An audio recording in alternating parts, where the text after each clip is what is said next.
Kingdom from 17th to 19th August 2025. The Deputy Prime Minister Foreign Minister held a productive meeting on 18th August 2025 with UK's Parliamentary Under Secretary of State for the Middle East, Afghanistan and Pakistan, Mr. Hamish Faulkner in London. They reviewed the positive momentum in Pakistan-UK bilateral relations and reaffirmed commitment to strengthening the mutually beneficial partnership. The two sides also discussed regional and global developments. On 18th August 2025, Deputy Foreign Minister met Pakistan-origin British MPs Muhammad Yassin, Tahir Ali, Imran Hussain, Ayub Khan and Adnan Hussain and discussed matters related to Pakistani diaspora in the UK and the overall direction of Pakistan-UK relations. During the visit, the Deputy Prime Minister Foreign Minister also inaugurated two important services at the Pakistan High Commission in London on 18th August 2025. The first one, the Land Record Services, enables British Pakistanis to securely access, manage Punjab property records involving Fard, e-Girdavari and deeds remotely via blockchain technology. The second is one window passport system, cutting processing time to 10 minutes per application. These initiatives, fulfilling Prime Minister Shahbaz Sharif's vision, empower the diaspora with digital efficiency and fraud-proof solutions. Deputy Prime Minister and Foreign Minister held a meeting on 18th August with Lord Qurban Hussain, accompanied by community leaders of Kashmiri heritage to discuss matters pertaining to Pakistani community in the UK. On 19th August, Deputy Prime Minister Foreign Minister addressed the British Pakistani Lawyers Forum regarding India's unlawful attempts to unilaterally suspend the Indus Water Treaty, an action that constitutes both a red line and an existential threat to Pakistan's 240 million citizens. On 19th August, Deputy Prime Minister Foreign Minister met the Secretary Shirley Botchway in London. Pakistan's commitment to Commonwealth agenda for sustainable development, intra-Commonwealth trade, youth empowerment and climate resilience. The DPM invited the Secretary General to visit Islamabad, which she happily accepted. Schedule of the visit will be worked out through diplomatic channels. The Deputy Prime Minister also held a very productive meeting with the Deputy Prime Minister of United Kingdom. The Deputy Prime Minister Foreign Minister, Senator Mohammad Ishaq Dar, received messages from the Secretary of State for Foreign Commonwealth and Development Affairs, Right Honourable David Lammy MP, Foreign Minister of Somalia, Abdussalam Abed Ali, Foreign Minister of Uzbekistan, Sedov Bakhtiarov Odilovich, Foreign Minister of Kuwait, Abdullah Al Yahya, Malaysian Foreign Minister Dato Seri Utama Haji Mohammed bin Haji Hassan. The leaders conveyed condolences over the tragic loss of lives and damage caused by the recent flash floods in northern Pakistan. The DPM Foreign Minister expressed gratitude for their solidarity.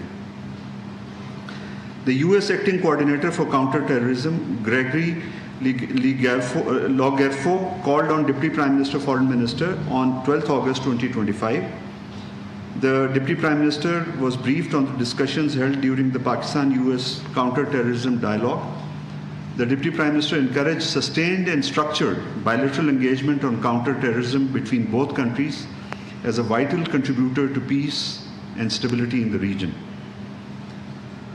The 10th round of Pakistan-China bilateral consultations on arms control, non-proliferation and disarmament was held on 18th August 2025 in Beijing. Additional Secretary of the Arms Control, Disarmament and International Security Division at Pakistan's Foreign Ministry, Ambassador Tahir Andarabi, and Director General of the Department of Arms Control at the Ministry of Foreign Affairs of the People's Republic of China, Sun Xiaobo, led their respective delegations.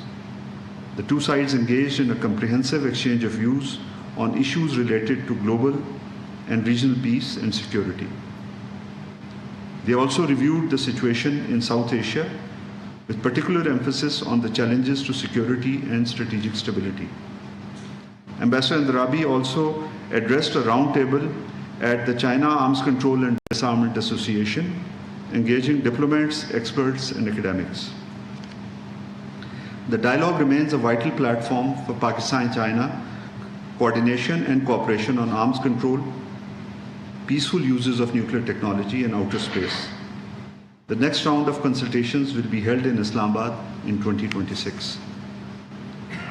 Pakistan welcomes the award rendered by the Court of Arbitration on the issue of general interpretation of Indus Water Treaty announced on 8th August 2025.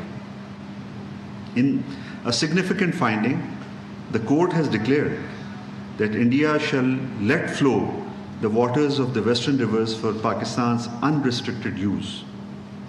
In that connection, the specified exceptions for generation of hydroelectric plants must conform strictly to the requirements laid down in the treaty rather than to what India might consider an ideal or best practices approach. The court's findings on low-level outlets, gated spillways, intakes for the turbines and free board are in line with Pakistan's interpretation of the relevant provisions of the treaty. The award also limits India from maximizing the pondage volume. Notably, the court has observed that the awards of the Court of Arbitration are final and binding on the parties, which is India and Pakistan, and have a controlling legal effect on subsequent Court of Arbitration and neutral experts. Recognizing Pakistan's vulnerability as the downstream riparian, the court has further observed that the object and purpose of the Indus Water Treaty, as it relates to the western rivers, is to delimit the two states' respective rights and obligations in conjunction with the mutual cooperation and effective dispute resolution procedures. The award carries special significance in the wake of India's recent announcement to hold the Indus Water Treaty in abeyance and its earlier decision to boycott the proceedings of the Court of Arbitration. It is an endorsement of Pakistan's historical stance on the aforestated issues. Pakistan remains committed to full implementation of the Indus Water Treaty. It also expects India to immediately resume the normal functioning of the treaty and faithfully implement the award announced by the Court of Arbitration. Pakistan welcomes the US decision of designating Baloch Liberation Army, BLA, and Majid Brigade as foreign terrorist organizations, also adding Majid Brigade as an alias to BLA. Pakistan had proscribed Majid Brigade as a terrorist entity since 18 July 2024. BLA Majid Brigade is involved in multiple terrorist attacks in Pakistan, including the heinous Jafar Express terrorist incident and Khuzar bus attack that resulted in loss of precious lives, including children. Pakistan remains a steadfast bulwark against terrorism. Our sacrifices have secured critical counter-terrorism successes, not only for the country, but for regional stability and global security. Pakistan remains unwavering in its resolve to protect its citizens and eliminate terrorism in all its forms and manifestation. We remain committed to cooperating with the international community to overcome this common challenge. Pakistan and the United States held the latest round of Pakistan-US counter-terrorism dialogue on 12 August 2025, reaffirming their shared commitment to combating terrorism in all its forms and manifestations. The dialogue was co-chaired by Special Secretary for the United Nations, Ambassador Nabil Munir, and US Department of State's Acting Coordinator for Counterterrorism, Gregory Logarfo. Both delegations underscored the critical importance of developing effective approaches to terrorist threats, including those posed by Balochistan Liberation Army, ISIS Khorasan, Tehreek-e-Taliban Pakistan. Both delegations emphasized the importance of building. तर्जुमान दफ्तर खारजा शफकत Ali Khan हफ्तावार news briefing दे रहे थे। उन्होंने कहा कि चीन के वज़ीर खारजा ने